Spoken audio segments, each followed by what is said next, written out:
원래 의사였던 사람인데요. 영국의 복음주의 설교자로, 또 저술가로, 또 목회자로 유명한 마틴 로이드 존스라는 사람이 있습니다. 이 마틴 로이드 존스가요, 이런 말을 했습니다. 그리스도인은 그리스도로만 설명이 가능한 사람이다. 그리스도인은 그리스도로만 설명이 가능한 사람이다. 굉장히 명확하죠. 너무나도 분명하지 않습니까? 그리스도인은 어떻게 설명해야 되냐? 그리스도로만 설명이 가능한 사람이라는 거예요. 근데 현실은요, 우리가 그리스도로 나를 설명하려고 합니까? 아니죠. 그리스도가 아닌 엉뚱한 것으로 자신을 설명하려고 하는 거죠. 그것으로 자기를 증명하려고 그러고 자기의 믿음을 증명하려고 합니다. 그러니까 이제 드러나는 게 육신의 정욕, 안목의 정욕, 이생의 자랑과 같은 이런 탐심들이 내 안에서 이제 드러나는 겁니다. 다시 말해서 그리스도인은 그리스도를 따르며 하늘 방식으로 이 땅을 사는 거거든요. 그런데 그 삶이 아니고 세상 방식으로 자기를 자랑하고 자기를 증명하려고 하는 거예요. 여기서부터 이제 그리스도인들의 삶에 어려움이 오는 겁니다. 엉뚱한 걸로 자기를 증명하려고 그러니까 이게 헷갈리는 거예요. 힘들어지는 거예요. 왜요? 예수님 믿었는데, 믿고 따라가는데 내가 원하는 그 삶이 안 펼쳐지거든요. 내가 원하는 삶이 뭐죠? 세상 방식이에요. 세상 방식. 세상 방식으로 나의 믿음과 내가 그리스도인임을 증명하려고 하는 거예요. 어느 책에 봤더니 이런 재밌는 이야기가 있어요. 아이들은 어렸을 때 이렇게 놀면서 아빠 자랑하잖아요. 아빠. 그죠? 우리 아빠 목사다. 그죠? 우리 아빠 머리 하얗다. 뭐 이런 자랑하고 놀잖아요. 새 아이가 이런 자랑하고 놀았답니다. 첫 번째 아이가 그러더래요. 이제 아빠가 얼마나 빠른지를 이야기하는 거예요. 첫 번째 아이가요. 우리 아빠가 얼마나 빠른지 알아? 활터에서 활을 쏘는데 화살이 관역에 닿기도 전에 우리 아빠는 가서 미리 기다리고 화살을 확인한다? 굉장히 빠르죠? 뒤질세라. 두 번째 아이가 이야기합니다. 우리 아빠는 사냥 가서 사슴을 총으로 쏘는데 사슴이 총에 맞아서 쓰러지기도 전에 도착해서 사슴이 쓰러진 걸 본다? 화살보다 빠른 아빠, 총알보다 빠른 아빠. 세 번째 아이가요, 가만히 생각하더니 그렇게 얘기했습니다. 겨우 그 정도가 가지고 빠르다고 할 수 있어? 우리 아빠는 회사원이거든. 우리 아빠가 얼마나 빠른지 퇴근 시간이 오후 6시인데 5시면 집에 와 있다? 굉장히 빠르죠. 이 이야기가 뭘 얘기해 주나요? 여러분, 자랑이 지나치면 수치와 부끄러움이 됩니다. 그죠? 자랑이 지나치면 수치와 부끄러움. 무슨 말이냐?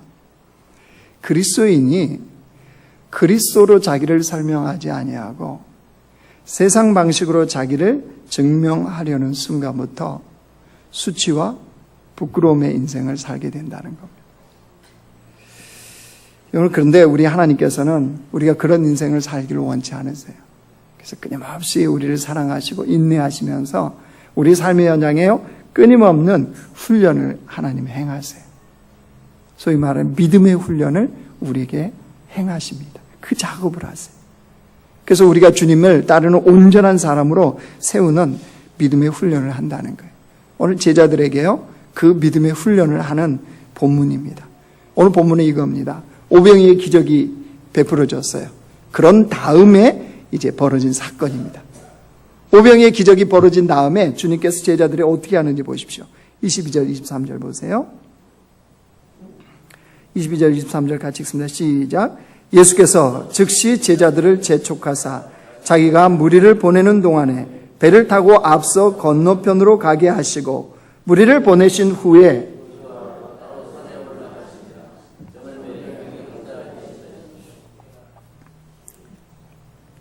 예수님께서 즉시 제자들을 뭐 했대요? 재촉했다 그랬죠. 빨리 오병이어의 기적의 장소를 떠나도록 재촉해서 이들을 배에 태워서 보낸 거예요. 이유가 뭘까요? 왜 이렇게 예수님이 오병이어의 기적이 끝난 이후에 제자들을 재촉해서 배를 타고 보냈나요? 병행본문인 요한복음에 보면 그 이유가 명확하게 기록되어 있습니다. 요한복음 6장 보여주세요. 같이 읽어요. 시작. 그 사람들이 예수께서 행하신 이 표적을 보고 말하되 이는 참으로 세상에 오실 그 선지자라 하더라. 그러므로 예수께서 그들이 와서 자기를 억지로 붙들어 임금으로 삼으실 줄 아시고 다시 혼자 산으로 떠나가시니라. 이들이 뭐 하려고 그랬다고요? 예수님을 억지로 붙잡아서 임금 삼으려고 했다는 거죠. 왜 그렇죠? 자신들을 구원할 그 메시아 왕이 아니라 자신들의 문제를 해결해 줄, 먹고 사는 문제, 자신 안에 있는 탐심들을 채워줄 왕으로 삼으려고 했기 때문입니다. 그래서 예수님은 제자들을 급히 그 자리에서 내어보내시는 거예요. 여러분, 그러면 그 자리에 있었던 제자들의 마음은 어땠을까요? 제자들도 이 무리들과 아마 동일한 마음을 가졌을 겁니다. 복음서를 통해서 보면 알잖아요. 그죠? 그 메시아가 어떤 메시아인지 제자들이 품었던 생각이요. 여전히 무리들과 동일한 생각을 하고 있고 무리들과 같은 영향을 받고 있는 거죠. 무슨 말이냐? 예수님은 제자들에게 끊임없이 이 땅에서 하늘 방식으로, 하나님 백성들이 하늘 방식으로 사는 것을 가르치고 몸소 보여주세요. 근데 제자들 생각 속에 여전히 품고 있는 거는요, 세상 방식. 세상 방식으로 사는 거, 세상 방식으로 선곡하는 거, 이게 여전히 이들의 관심사였어요. 그래서 예수님께서 급히 어떻게 하세요? 그 현장을 떠나게 하세요. 자, 예수님께서 배를 제자들에게 태워서 내보냈어요. 근데 무슨 일이 벌어졌습니까? 24절 가보세요. 배가 이미 육지에서 술이나 떠나서 바람이 거스림으로 물결로 말미암아 고난을 당하더라. 누가 보냈어요? 예수님이 보냈잖아요. 그런데 바다 한가운데서 어떤 일을 만나요? 폭풍을 만나죠. 이 폭풍 때문에 제자들이 괴롭게 되었어요. 고난당하는 상황이라 분명히 기록하지 않습니까? 그러면 예수님이 재촉해서 보내서 폭풍을 만났다. 그럼 뭔가 이유가 있지 않겠습니까? 예수님 목적이 있겠죠. 예수님의 분명한 이유와 목적이 있는 거예요. 폭풍을 허락하신 주님의 이유가 뭘까? 여러분, 이 생각을 해야 됩니다. 고난의 바다의 한가운데 있게 하시는 이유가 무엇일까? 이거를 생각을 해야 돼요. 여러분, 이 일 때문에 바다를 유일무이하게 걸어본 사람이 있죠. 누굽니까? 베드로죠, 베드로. 베드로가 바다 위를 걸어요. 그런데 바다 위를 걷다가 어떤 일이 벌어져요? 30절 가보세요.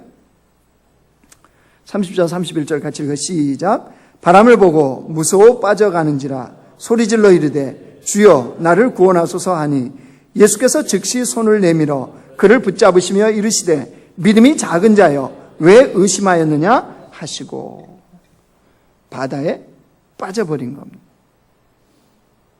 그래서 예수님께서 그 베드로를 손을 붙잡고 일으켜 건져내시면서 뭐라고 그랬어요? 믿음이 작은 자여. 그럼 지금 이게 왜 바다 한가운데서 폭풍을 만나고 풍랑이는 그 바다 속에 이 제자들을 주님께서 집어넣으신지를 알겠죠. 제자들이 가지고 있는 믿음. 지금까지 오병이의 기적을 받고 눈먼 자가 눈을 뜨고 죽은 자를 살려내시고 이런 모든 기적을 다 봤음에도 불구하고 제자들이 가지고 있는 믿음의 현주소는 어디라고요? 상황을 만나면 바람 속에 빠져버리는 믿음. 믿음이 작은 자여 하는 것은 믿음이 없는 건 아니에요. 있어요. 봤거든요. 오병이 기적도 봤고 다 봤어요. 이 메시아가 어떤 기적을 일으키는지를 다 봤어요. 그래서 믿어요. 믿긴 믿는데 어떤 믿음이요? 상황을 만나면 상황 속에 빠져버린 믿음. 상황을 딛고 가는 믿음이 아니라 상황 속에서 주님을 손에 붙잡고 가는 믿음이 아니라 현실의 상황을 만나면 현실의 상황 속에 빠져버리는 믿음. 이런 믿음이라는 것을 보여주는 거예요. 그러니까 이 제자들의 지금 믿음의 현주소예요, 현주소. 그리스도인이 그리스도로 자기를 설명하고 증명을 해야 되는데 그리스도로 증명이 안 되어지니까 설명을 할 수가 없으니까 어떤 삶을 살아가요? 엉뚱한 걸로 자기를 증명하려고 그러죠. 그러니까 믿음의 삶이 다 깨뜨려져 버리는 거예요. 여러분, 사람은 어려운 상황을 만나야 믿음의 실체가 드러납니다. 맞죠? 맞아요? 틀려요? 맞아요. 좋을 때는 자기가 원하는 대로 풀려갈 때는 아니 문제가 없을 때는 그 믿음 알 수 없어요. 그 사람의 진짜 믿음은요, 어려운 상황을 딱 만나봐야 돼요. 만나보면 그 믿음의 실체가 여전히 드러나요. 저는 아들 둘에 딸 하나인 거 아시죠? 예. 그 두 아들을 이제 군대 보냈지 않습니까? 한 아들은 제대했고, 한 아들은 지금 군대 가 있고. 근데 저는 군대를 보낼 때 저에게 갖고 있는 소신이 하나 있습니다. 어떤 소신을 갖고 있냐? 이왕 군대 가는 거 그리스도인답게 좀 힘들고 어려운 곳, 이런 곳에 보내달라고 기도를 합니다. 물론 지가 가는 게 아니니까 아들이니까 그렇게 기도하고 보냅니다. 실제로 아이들 군에 이제 훈련소에 입소할 때 안수 기도를 해줍니다. 그때마다 이 동일한 마음을 갖고 기도합니다. 힘든 곳, 어려운 곳에 하나님 보내달라고. 근데 그렇게 기도하는 아버지로서 마음이 어떨까요? 짠하겠어요? 안 짠하겠어요? 짠해요, 여러분. 여러분 몰라서 그래. 넣어놓고 돌아서면서 참 엄마는 표정으로 하지만 저는 마음속 보이지 않는 그것으로 짠한 생각을 합니다. 아무튼 하나님께서 그렇게 해서 첫째 아들은 제대했네요. 둘째가 지금 가 있습니다. 둘째가 가 있는데 이제 3개월 겨우 지났어요. 이등병입니다. 짝대기 하나. 근데 요즘 전화가 왔어요. 저는 군대가 왜 전화가 있는지를 몰라요. 아빠 보고 전쟁이 일어나면 출동하라고 그러는 건지 왜 전화가 있냔 말이에요. 전화가 있으니까 전화가 와요. 전화가 왔는데 요즘 아들이 그런 말을 합니다. 마음이 너무 힘들다. 어렵다. 그래서 옛날 군대에 다녀오신 분들은 소원술이라는 게 있잖아요.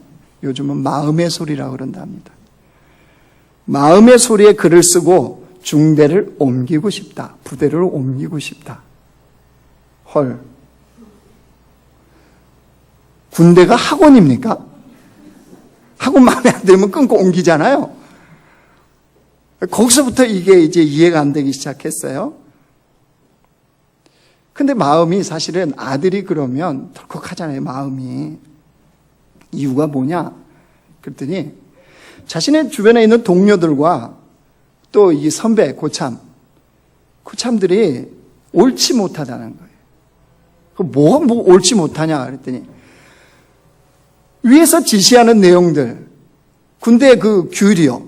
규율대로 안 산다는 거예요. 욕 못하도록 강력하게 얘기한답니다. 근데 막 욕한다는 거예요.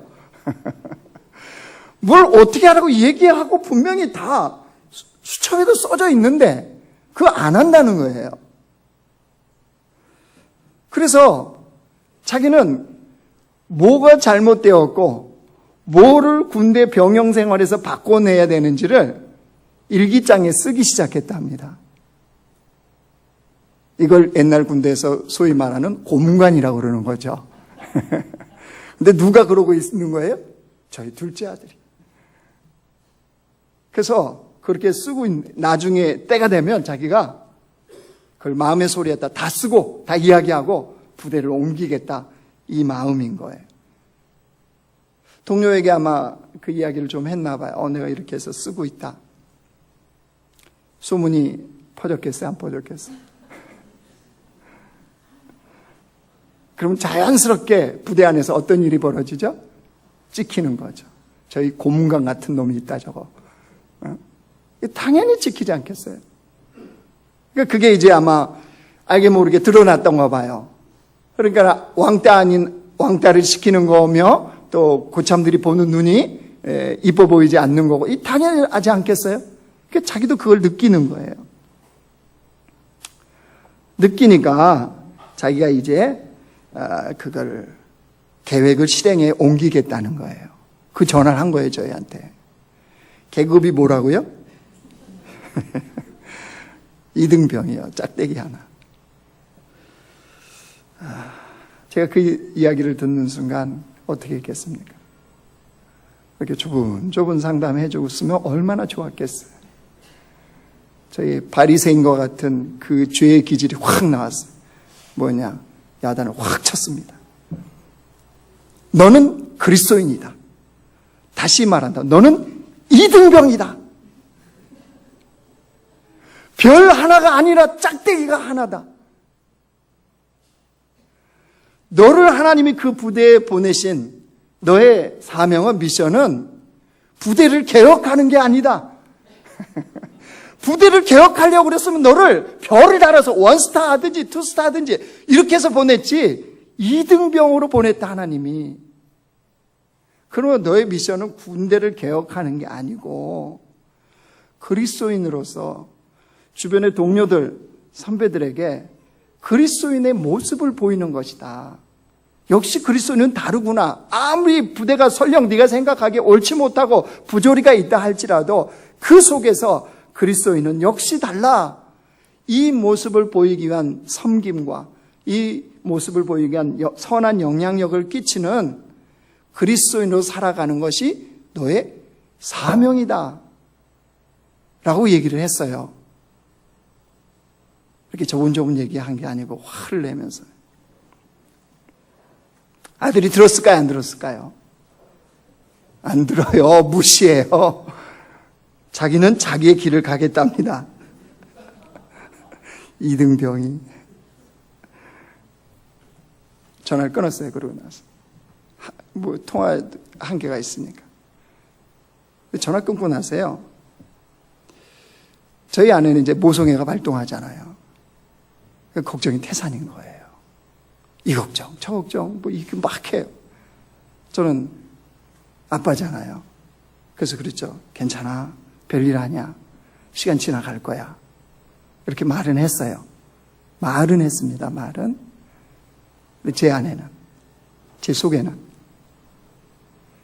걱정과 근심이 몰려들기 시작했어요. 정말 이놈이 마음의 소리를 쓰고 여러분, 옮긴다고 그 연대에서 그 아닌데 중대가 바뀌는데 달라져요? 이미 걔는 끝나는 거예요. 군 생활이 이제는 저기 다른 사단으로 옮기지 않는 이상은. 사단으로 옮기면 그 사단에서 누군지 알고 받겠어요. 그러니 그런 상황을 아니까 마음이 정말 염려가 되고 근심이 되고. 제가 그 아이를 위해서요, 수능 때는 그렇게 기도 안 했어요. 2주 동안요, 교회만 오면 내가 새벽 기도부터 저녁 기도 정말 기도, 하나님 이 정신 차리게 해달라고, 이등병인 걸 알게 해달라고, 자기의 미션이 그게 아니라는 걸 알게 해달라고. 근데 그러면서 저희 믿음의 실체를 보는 거죠. 여전히 염려하고 있구나. 상황 속에 나도 빠져들고 있구나. 그 환경 속에 나도 침몰하고 있구나 라고 하는 저의 믿음의 실체를 봤다는 거예요. 이야기 끝입니다. 이렇게 마감하면 이제 설교 내내 궁금해요. 그죠? 어떻게 됐나? 참 미안해서. 아니, 오늘 말씀이 어떻게 될까는 궁금 안 하고 요것만 궁금해. 말씀드릴게요. 상황은 종료됐어요. 자기의 길을 가겠다는 이 아들이 다행히도 저의 고면을 하나님의 음성으로 들은 것 같습니다. 그래서 고참한테 물었대요. 제가 어떻게 하면 군생활 잘할 수 있습니까? 상황이 종료됐다는 거죠, 이제. 여러분, 왜 베드로나 예수님의 제자들은 작은 믿음의 소유자로 살았을까요? 왜 이들은 바람 속에 빠져버리는 믿음의 그 실체를 가지고 산 이유가 뭐냐는 거죠. 여러분, 그 바다 위를 걸어오신 예수님께서 제자들을 향해서 뭐라고 말씀하세요? 27절 가보세요. 27절 같이 읽습니다. 시작. 예수께서 즉시 이르시되 안심하라 나니. 예수님을 자신을 뭐라고 그랬어요? 나니. 이 헬라어 단어가요, 에고에임입니다. 에고에임이. 나는 나다. 즉 나는 스스로 있는 자다. 많이 어디서 들어보셨죠? 하나님 자신을 드러낼 때 하신 말씀이잖아요. 나는 스스로 있는 자다. 나는 나다. I am who I am. 에고에임이 이 주님을 이렇게 드러내시는 거예요. 즉 무슨 말이냐? 나는 나다. 나는 스스로 있는 자다. 이렇게 예수님 말씀하시는 이 이유가 뭐냐? 이 제자들의 믿음이 왜 이렇게 작은 믿음을 갖고 있었느냐? 왜 바람이라는 그 상황 속에 빠져버리는 믿음으로 살았느냐? 예수님을 제대로 모르는 겁니다. 주님은 알긴 아는데 오병이의 기적을 일으키는 그 정도의 주님을 왜 오병이의 기적을 일으키셨고, 왜 눈먼 자를 눈을 뜨게 하셨고, 왜 죽은 자를 살리시는 그 주님의 실체요, 그 주님의 실체가 무엇인지를 모르는 거죠. 그저 기적을 일으켜주는. 그러니까 무리들과 똑같은 거예요. 선지자가 나타나셨다. 임금으로 삼으면 좋겠다. 이 정도로밖에 모르고 있었던 거죠. 그래서 예수님은 자신을 나타내는, 나는 나다. 어떤 주님이라는 거예요? 창조주 하나님이시다.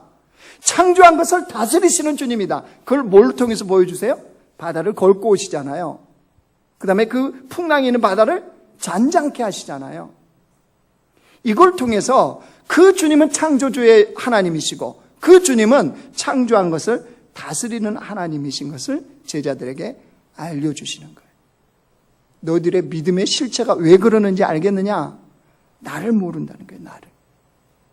주님을 모르면요, 주님을 제대로 모르면 이런 삶을 살아갈 가능성이 너무나 많습니다. 믿는데 상황 만나면 믿음이 없어요. 왜? 적으니까 빠져들어가는 거예요. 여러분, 모세를 보세요. 모세. 하나님께서 출애굽 지도자로 모세를 부르잖아요. 광야로 도망쳐 살아가고 있는 모세를. 그리고 하나님께서 그를 보내시죠. 내가 너를 보내서 이스라엘 백성을 애굽에서 나오게 하겠다. 그래서 모세에게 기적을 보여주잖아요. 그죠? 그 다음에 모세 스스로 기적을 또 행할 수 있게 다 주님 해주세요. 그래서 널 보낸다는 거예요. 근데 모세가 설득 당합니까? 안 당합니까? 모세의 결론이 뭐였어요? 출애굽기 4장 보여주세요. 같이 읽어요. 시작. 모세가 이르되 오 주여 보낼 만한 자를 보내소서. 여호와께서 모세를 향하여 노하여 이르시되 너희 사람 내 형 아론이 있지 아니하냐? 그가 말 잘하는 것을 내가 아노라. 그가 너를 만나러 나오나니 그가 너를 볼 때 그의 마음에 기쁨이 있을 것이라. 앞으로 좀 넘겨보세요. 모세의 대답이 뭐예요? 주여 보낼 만한 자를 보내. 이게 무슨 말이에요? 못 갑니다. 난 아닙니다. 주님이 오직했으면 길이 인내하시고 참으신 하나님께서 뭐라 그랬어요? 노하여 이르시되. 그러니까 이게 지금 모세의 믿음이 뭐라는 거예요? 왜? 모세는 믿음이 없는 건 아니에요. 그렇죠? 히브리 백성인데 왜 없습니까? 모세의 믿음이 어떤 믿음이요? 작은 믿음, 상황에 빠져버리는 믿음. 이거예요. 왜냐하면 모세는 애굽이라는 나라가 얼마나 막강한 제국이라는 건 알아요. 알잖아요. 자기가 왕궁에 있었으니까, 왕자로 있었으니까. 그다음에 바로 왕이 얼마나 완악하고 얼마나 험악하고 얼마나 욕심이 많고 얼마나 무자비한지 그것도 알아요. 그런데 뭐를 몰라요?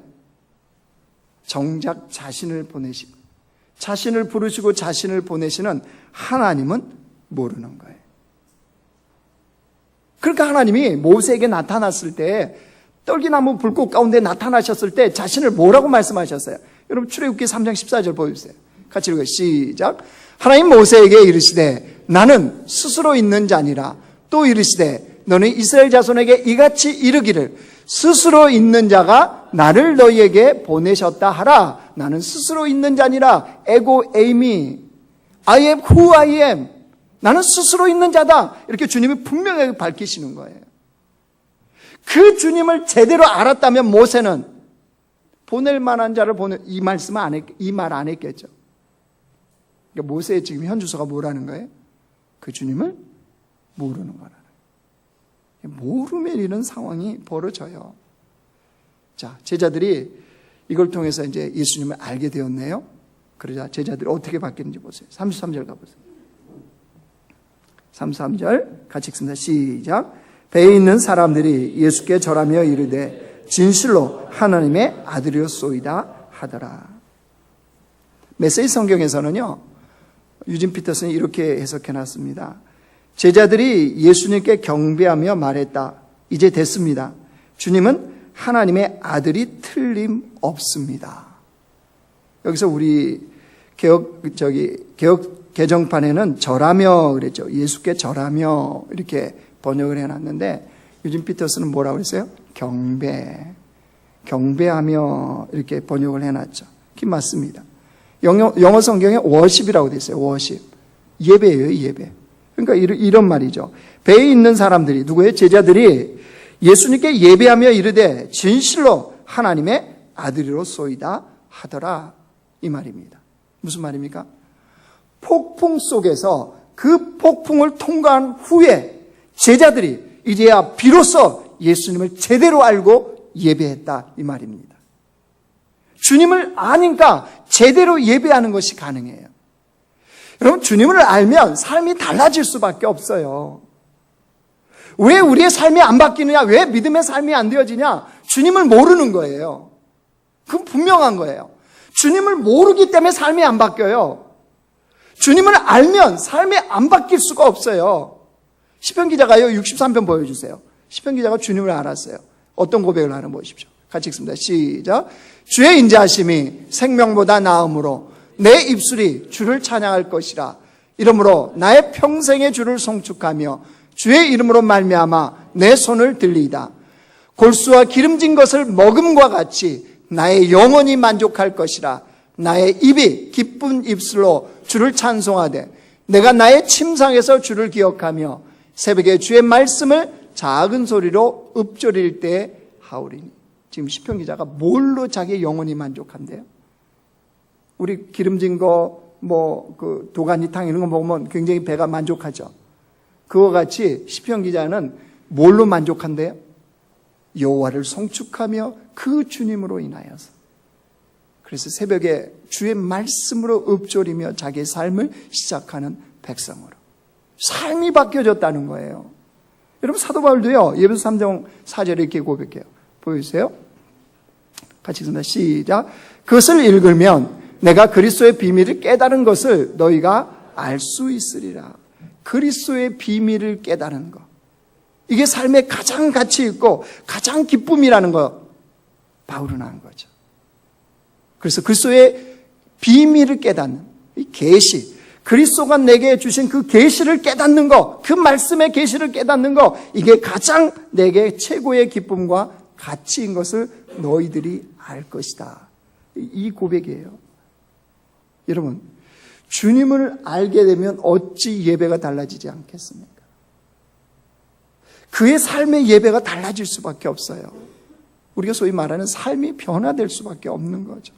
그러면 그런 사람에게 그리스도인으로서 자신을 설명하는데 뭘로 하겠습니까? 그리스도로만 설명이 가능한 거죠. 그런 사람에게는. 그 삶의 그 살아온 인생길에 그리스도를 빼버리면 설명이 안 되는 거죠. 그 폭풍 후 그리스도를 빼버리면 설명이 안 되는 거예요. 하나님의 그 놀라운 축복, 그리스도를 빼버리면 설명이 안 되는 거예요. 그리스도인은 바로 이런 삶을 사는 자입니다. 내 삶의 성공과 실패와 어려움과 위기와 고난과 딛고 일어선 모든 것들이 그리스도로 말미암아 설명이 가능한 사람, 그런 사람의 예배가 어찌 다르지 않겠습니까? 그런 삶이 어찌 세상에서 다르게 살아가지 않겠습니까? 그리스도가 없으면 자신이 없는데. 여러분, 오늘 이 본문을 통해서 주님이 그걸 우리에게 말씀하시는 겁니다. 여러분, 예수를 믿고 살아가도 풍랑을 만납니다. 폭풍을 만나요. 풍랑에는 바다 한가운데 놓여질 때가 있어요. 그것이 기쁘다고요? 아니요. 성경은 분명히 말씀합니다. 고난의 한가운데 놓인 것 같아. 고난당하는 삶을 그 속에서 살아가는 그 모습이 있어요. 여러분, 그때 우리가 기억합시다. 이 폭풍을 허락하신 주님의 목적, 이유가 무엇일까? 우리의 믿음, 작은 믿음을 온전한 믿음으로 세운다고 그랬잖아요. 그리스도로만 설명이 가능한 그리스도인으로 우리를 세우고자 하신다고 말씀했지 않습니까? 그렇다면 이제 우리의 관점을 좀 바꾸기를 원합니다.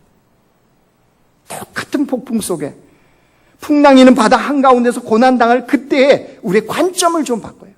어떻게 해요? 어떻게 바꾸느냐? 어떻게 하면 이 풍랑이는 바다 한가운데서 내가 믿는 그 주님을 알 수 있을까? 힘들어요. 어려워요. 마음이 아파요. 그래도 그 속에서 내가 믿는 그 주님을 어떻게 하면 내가 더 깊이 알 수 있을까? 이것이 나의 고민이 되고 나의 기도가 돼야 돼. 고난의 그 한가운데서 나의 이 작은 믿음을 뛰어넘어서 어떻게 하면 주님을 온전하게 예배하는 주의 백성이 되어질까? 여러분, 우리가 이 고민을 한다면, 이 기도를 한다면 주님 우리를 어떻게 보실까요? 주님께서 어떻게 보시겠습니까? 여러분, 그래서 우리가 주님을 알고 예배하는 백성이 되기를 원합니다. 주님을 알고 예배하는, 주님을 알고 삶의 예배를 하는 그런 공동체, 그런 백성들로 우리가 세워지기를 주의 이름으로 축원합니다.